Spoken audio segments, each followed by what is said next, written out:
खड़े होकर शलवार पहनना इंसान को संगदिल बनाता है। जैतून की मालिश बदन पर करने से शैतान 40 दिन तक दूर भाग जाता है।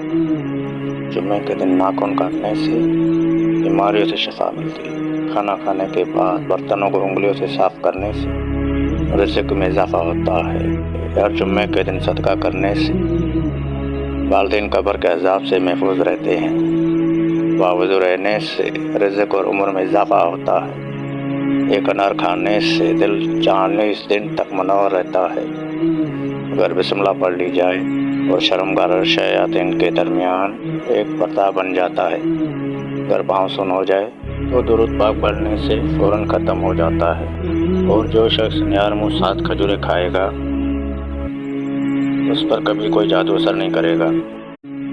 खड़े होकर शलवार पहनना इंसान को संगदिल